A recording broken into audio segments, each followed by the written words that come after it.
वज़ीर आज़म शहबाज शरीफ ने विकीपीडिया फौरी तौर पर बहाल करने की हिदायत जारी कर दी है। इस हवाले से बात करेंगे डॉन न्यूज़ के नुमाइंदे सनाउल्लाह खान से। सनाउल्लाह बताएगा वज़ीर आज़म ने क्या अहकाम जारी किए।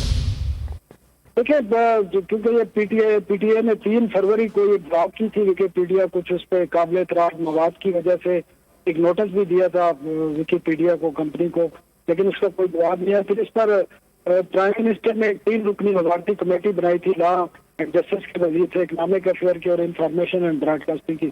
उनकी रिकमेंडेशन पर यह फैसला किया गया, फौरी तौर पर विकीपीडिया को बहाल करने की हिदायत की है वजीर आजम ने, और एक 5 रुकनी मजीद एक वजारती कमेटी बना दी है जिसमें IT, law, justice, information, commerce और कम्युनिकेशन के वज़रा होंगे, जो एक हफ्ते के अंदर इस रिपोर्ट देगी और काबिल एतराज मवाद के हवाले से जो रिकमेंडेशन होगी, इसकी TORs भी है, और ये एक हफ्ते में वज़ीर आज़म को और काबीना को रिपोर्ट देगी, जिसकी रिकमेंडेशन की बुनियाद पर जो आइंदा की पॉलिसी है वो तय की जाएगी। लेकिन मजमूई तौर पर इसमें जो बड़ा फैसला है कि विकीपीडिया को वज़ीर आज़म ने फौरी तौर पर पाकिस्तान में बहाल करने के अहकाम दिए।